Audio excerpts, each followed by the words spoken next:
Hello and welcome to our first week focusing on Christmas for Awakened. When you go to church during Christmas, a lot of times what you'll hear is Matthew's story and Luke's story about Christmas conflated together into a single narrative. Now, while there's nothing inherently wrong with that, it can be very advantageous to pull those two narratives apart and to look at them separately, because the authors did have differing concerns, and looking at them separately can help us to more fully understand those Gospels and maybe even Jesus himself.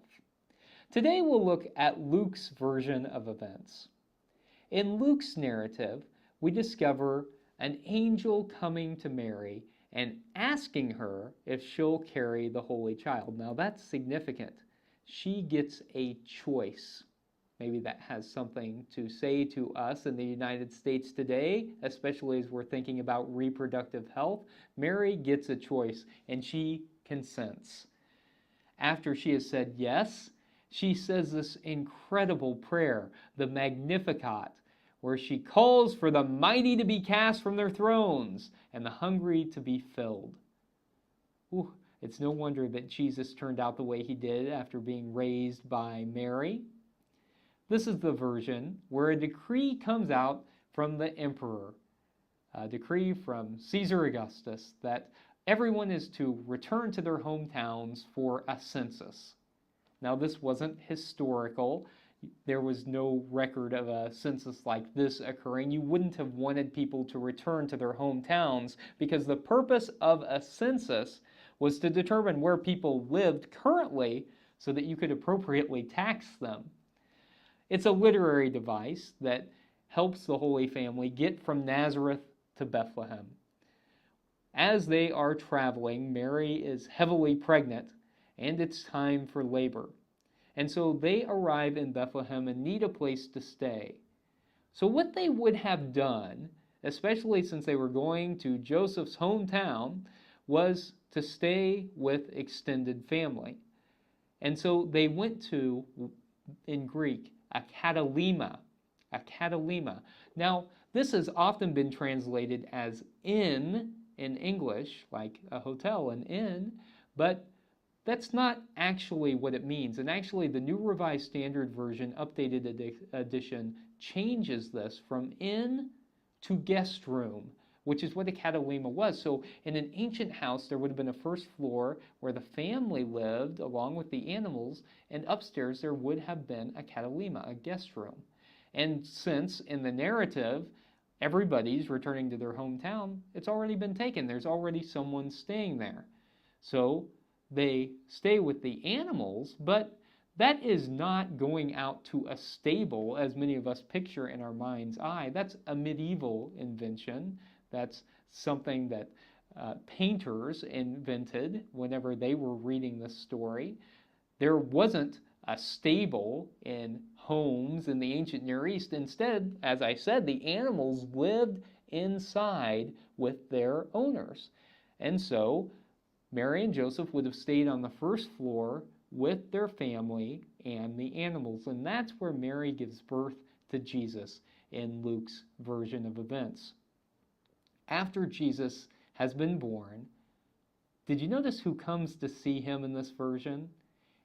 It's the shepherds.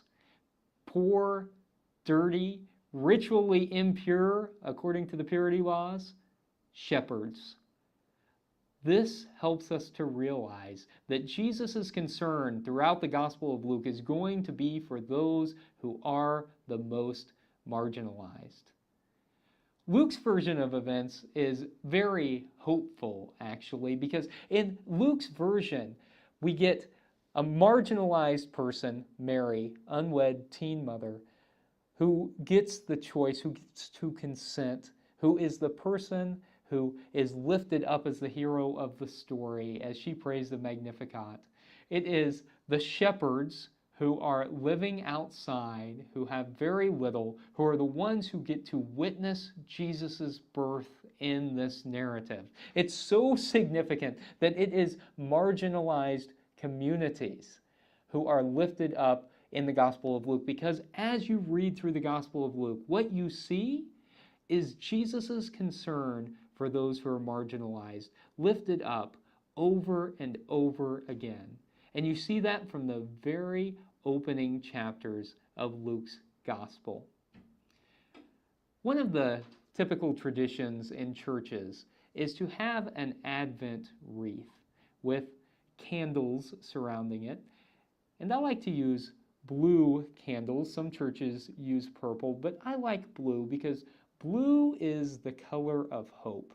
It's the color of the night sky just before the dawn. So right as the light is getting ready to break in, it's blue. And so I like to use blue. And often when you set up an Advent wreath, you'll use 3 blue candles, 1 pink candle, and a white candle.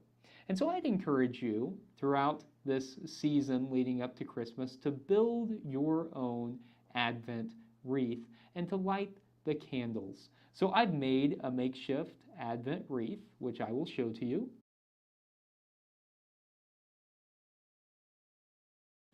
Throughout the season, we light 1 candle each week. 1 represents hope, 1 peace, 1 joy, 1 love, and of course 1 for Jesus. And just feel free to make a simple wreath and display of Advent candles as I have somewhere where you can see it. And today I invite you to think about that which you are hopeful for. What is it that you are experiencing in your life at this moment that makes you feel hopeful?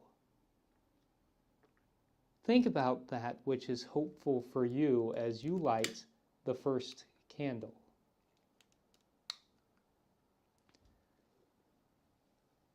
And allow yourself time to sit in the hope. Let the light warm you as you feel the hope that comes from God enter into your life.